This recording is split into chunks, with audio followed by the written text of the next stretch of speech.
19강입니다. 신분제 사회가 성립하다라고 해서 이제 고대부터 고려시대까지 사회 모습을 쭉 볼 겁니다. 그래서 골품제를 중심으로 한 신라의 신분제 조금 봐두시고요.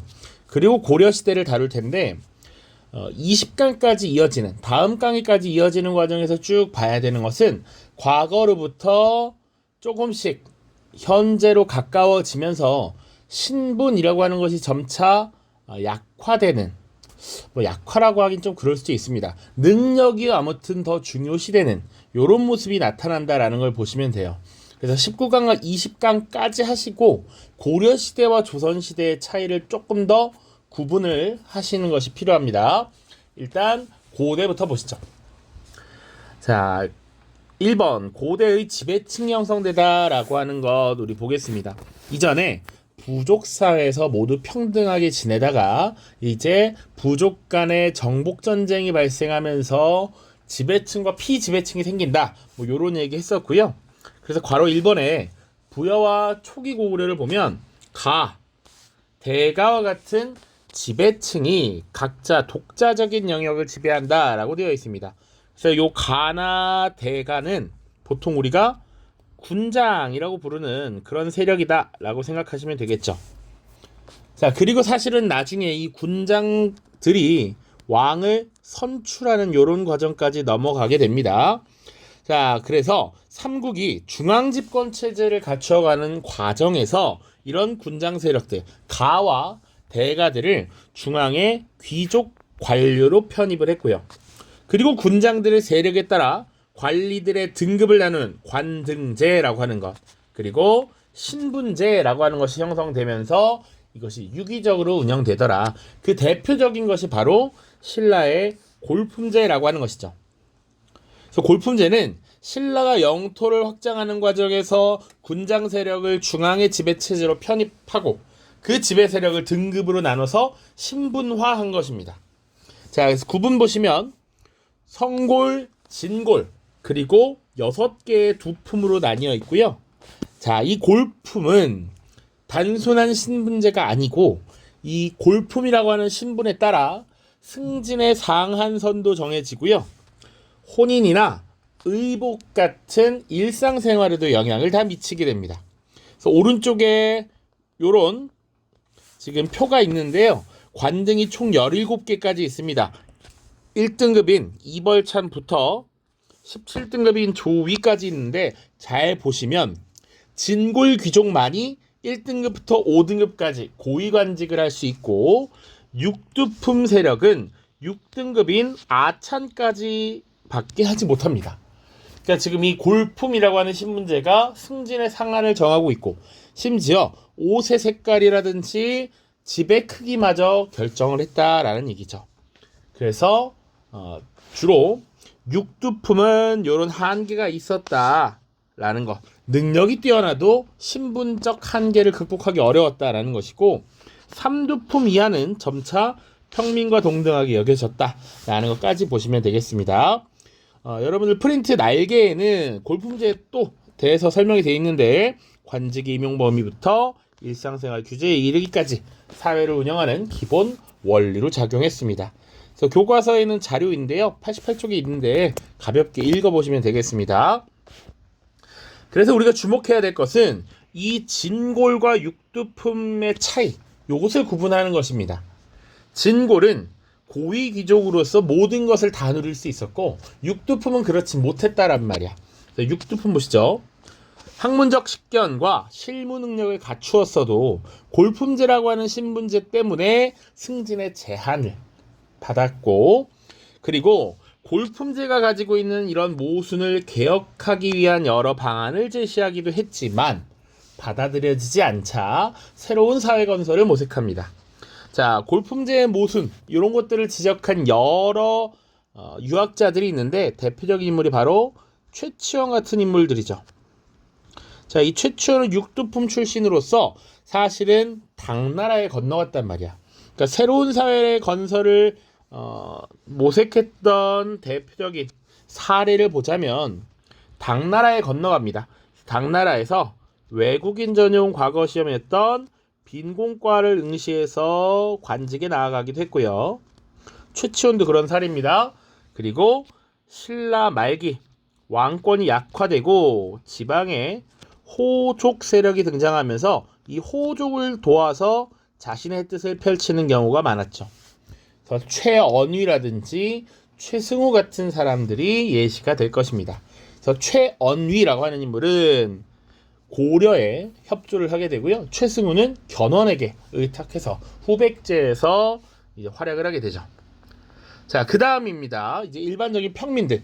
지배층과 피지배층을 명확히 구분하셔야 되는데 대다수가 농민이었고 국가의 세금을 부담해야 했죠. 그리고 각종 부역과 군대에 동원되기도 했습니다. 때로는 가혹한 수탈에 의해 고통을 받았기 때문에 도망을 가거나 혹은 빚을 져서 채무에 의한 노예가 되는 경우가 간혹 있었습니다. 그런 것들을 조금만 기억하시면 되겠습니다. 자, 노비는요 주로 전쟁 과정에서 패배한 포로들이 피지배층으로 편입되면서 포로가 됩니다. 그래서 사실상 사람 대접을 받지 못하고 도구처럼 여겨지게 돼요. 그래서 이것은 매매, 상속, 증여가 가능합니다. 주로 집안일이나 생산활동에 전담되게 되죠. 그래서 교과서에도 있는 자료인데 통일신라 백성의 삶을 보시면 여기 효녀 지은의 사례가 나타나 있습니다. 효녀 지은은 굉장히 어려운 삶에 놓여 있었고 그래서 부잣집에 가서 몸을 팔아서 스스로 노비가 되었다 뭐 이런 얘기들이 있습니다. 자, 그래서 지금 고대 특히 신라의 골품제를 중심으로 당시의 신분제도를 살펴보았습니다. 다음 고려 보시죠. 고려의 지배층. 고려는 조금 더 차이가 있습니다. 그리고 우리가 고려시대 공부할 때 역대 지배층이 어떻게 바뀌는가를 쭉 봤어요. 그래서 예전에 호족부터 문벌, 무신, 권문세족, 신진사들 뭐 이렇게 봤습니다. 그러면 고려는 그 이전의 신라랑 어떻게 다른가? 핵심부터 얘기하면 상대적으로 개방적이었다라는 걸 키워드로 가지고 가십시오. 자, 다양한 지방 세력이 중앙 고위 관리를 진출했죠. 호족들이 고려 중앙 귀족으로서 중앙의 관료로서 진출을 했습니다. 그리고 일부 피지배층도 과거 시험을 통해서 관직에 진출할 수 있는 경우가 많았다라는 거 보시면 되고 신분제는 양인과 천인으로 구분하는 양천제였습니다. 그런데 실질적으로 운영되는 이런 신분 구조는 좀 더 세부적으로 나뉘게 됩니다. 그래서 오른쪽 도식을 보면 지배층과 피지배층을 나누는데 문무관리, 문반과 무반을 아울러서 양반이라고 표현합니다. 우리가 양반이라고 하면 단순하게 조선시대의 이런 신분으로 인식하지만 보통 문반, 무반을 아울러서 양반 이렇게 부르고요. 그리고 보통 실무를 담당하는 중간계층이 있습니다. 그러니까 양반은 특권계층이기 때문에 스스로를 일반적인 관직을 가진 하급관리들과 구분했다라는 거예요. 주로 실무를 담당하는 관료들입니다. 서리라고 하는 건 관청의 하급관리, 향리는 지방행정 실무를 담당하죠. 남반이라고 하는 것은 기본적으로 군사적인 역할 혹은 궁궐에서 일하는 이런 사람들을 의미하고요. 하급장교 군인이겠죠. 주로 실무를 담당하는 하급관리, 그리고 평민은 농민, 상인, 수공업자 있고요. 특수행정구역에 거주하는 향부곡 소민들도 양인의 일반 평민에 속합니다. 다만 상대적으로 차별적 지위에 놓여 있었다 이런 얘기했습니다. 천인은 국가가 소유한 공로비 그리고 산업비가 있고요. 자, 교과서 89쪽에 자료가 있는데 지방의 향리 가문이 문벌이 되다 이런 표현이 있습니다. 원래 향리라고 하는 것은 지방행정 실무를 담당하는 사람들이죠. 아까 표에 의하면 중간계층에 해당합니다. 그런데 이 사람이 당시 고려의 지배 세력이었던 문벌이 되었다라고 하는 내용이죠. 그래서 내용은 가볍게 읽어보시면 되는데 이 자체가 고려 사회의 개방성을 보여주는 대표적인 사례라고 볼 수 있습니다.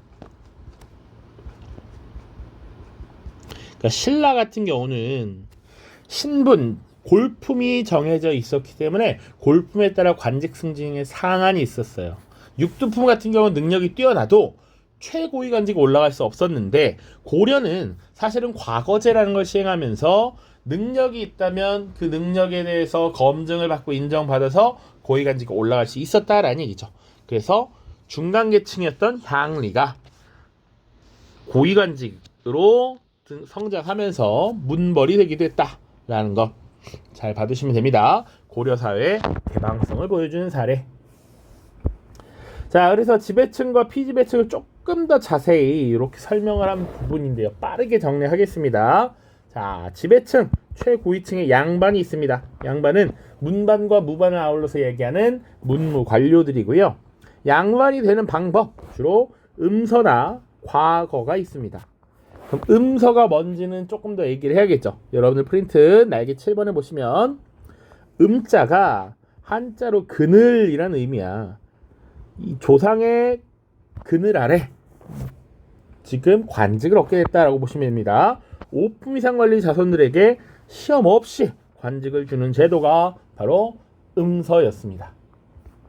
자, 이들은 추후에 일부 문벌로 성장하기도 했다. 그럼 문벌이 뭐냐? 특정 가문이 고위관직을 여러 대에 걸쳐 독점하는 것, 이걸 의미합니다. 그래서 고려 전기의 지배층이 바로 문벌이었죠. 그리고 이들은 공음전이나 음서의 혜택을 통해서 자신들의 기득권을 유지하고 경제적인 부를 축적해 나갔습니다.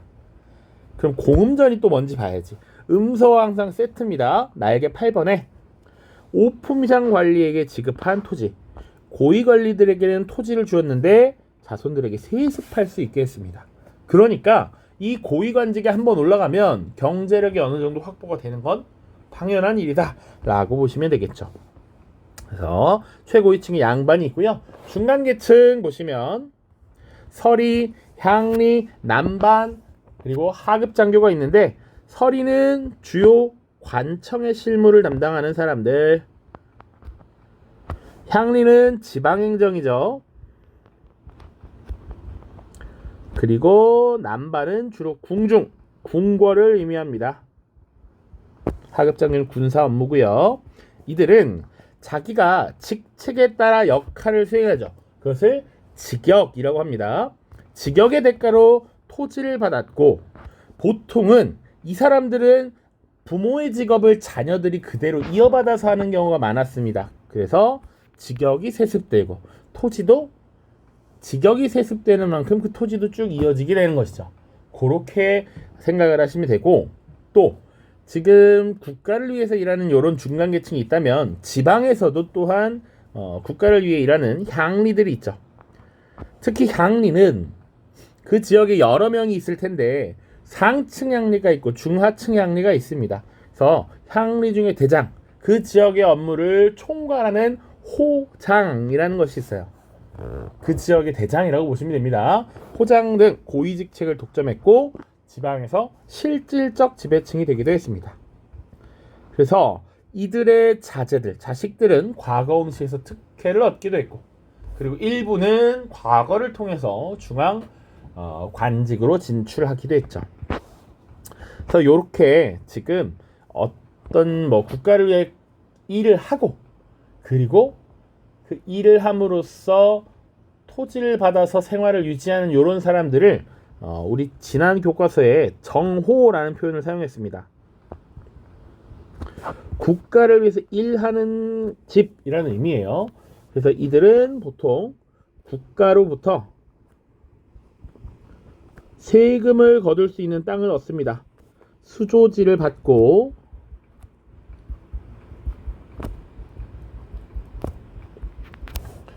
그리고 직책에 따른 역할, 직역을 수행한 계층이라고 보시면 됩니다. 이들을 정호 혹은 정호층이라고 했어요. 자, 여기서 수조지라는 개념, 우리 예전에 노급, 관료전 이런 것도 얘기했지만 기본적으로는 세금을 거둘 수 있는 땅인 것입니다. 자, 그래서 정호를 그럼 왜 얘기했느냐? 피지배층의 대다수가 농민들이었고 이 농민들을 백정이라고 불렀어요. 여기서 백이라는 건 한자로 희다 백자인데 이 희다라는 의미는 깨끗하다, 아무것도 없다라는 얘기거든. 그래서 국가를 위해서 일하는 것이 없다라는 의미입니다. 백정. 그래서 일반적인 농민은 국가의 세금을 납부하도록 했습니다. 조세, 공납, 역. 이거 우리 이미 배웠습니다. 그리고 일부 공을 세우면 포상을 받거나 전투에서 활약해서 군공을 통해서 신분이 상승되는 경우도 있었고, 보통은 생계를 유지하느라 과거를 응시하는 경우가 없지만 제한적으로 드물게 과거를 응시하는 경우가 있었습니다. 법적으로 과거가 응시 가능했다라는 얘기죠. 그러니까 이게 기본적으로 신라와 다른 점입니다. 근본적으로 본인의 능력을 발휘해서 신분을 상승시킬 수 있었다라는 거 보시면 돼요. 자, 그리고 피지배층의 상위 수공업자들이 있는데 이들은 관직 진출이 제한됩니다. 그러니까 농민에 대해 다소 낮은 대우를 받았다. 왜 그랬느냐? 전통적으로 직업에 대한 관념이 형성이 되어 있었는데 보통은 사, 농, 공, 상이라고 표현하죠. 자, 기본적으로 열심히 유학을 공부해서 과거 시험을 봐서 관직에 나아가는 것, 선비가 되는 것이 으뜸. 그 다음 농사, 수공업, 상업 순으로 인식을 했기 때문입니다. 직업에 귀천이 있다라고 당시에 여겼죠. 기본적으로 선비는 예외적인 것이고 농사는 열심히 땀 흘려서 씨를 뿌리고 물을 주고 잘 길러내서 무언가 생산물을 만들어내는 것이야. 그런데 공업은 이 기본적으로는 물품을 가공해서 만드는 것이야. 새롭게 창조하는 것은 아니고, 상업은 있는 걸 갖다 파는 것이죠. 그러니까 생산을 한다라는 관점에서 농사를 굉장히 중요하게 여겼다라고 보시면 돼요. 자, 그리고 향, 부곡, 소. 여기 사는 사람들도 평민으로 인정을 받습니다. 다만 차별을 받았어. 예전에 다뤘습니다. 과거 시험 응시 금지. 그리고 거주 이전의 제한.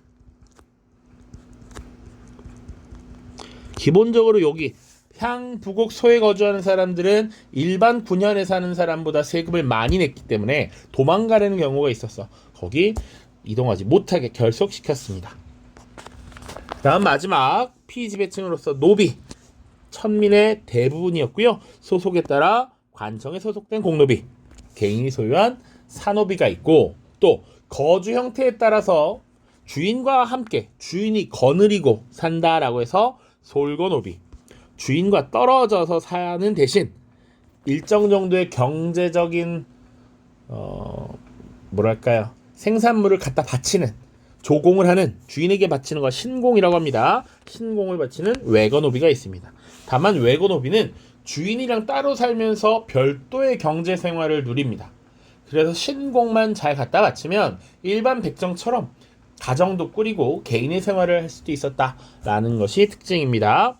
자, 노비는 기본적으로 재산으로 취급돼서 매매와 상속이 가능했고요. 부모 중 한 사람이 노비면 그 자식도 노비가 됩니다. 이런 것을 일천즉천이라고 합니다. 그러니까 부모 중에 하나가 천하면 곧 그 자식은 천민이다라는 얘기죠. 일천즉천의 원칙 보시고요. 자, 그래서 백정에 대한 얘기, 특별한 직역을 부여받지 않은 사람. 그리고 하나 더 구분, 조선시대의 백정은 다른 의미입니다. 주로 가축도살이나 유기제조를 하는 천민. 오해하시면 안 된다. 고려시대 백정은 평민, 조선시대 백정은 천민입니다. 자, 마지막 고려의 가족제도 보시고 마무리를 하겠습니다. 자, 이 부분은 기본적으로 조선시대와 구분을 할 필요가 있습니다. 그래서 먼저 항상 기준은 조선시대와 차이가 어느 정도 있느냐. 여기 있는 것 자체가 조선시대, 특히 조선 후기와 구분이 된다라는 것을 기본관념으로 깔고 가셔야 합니다.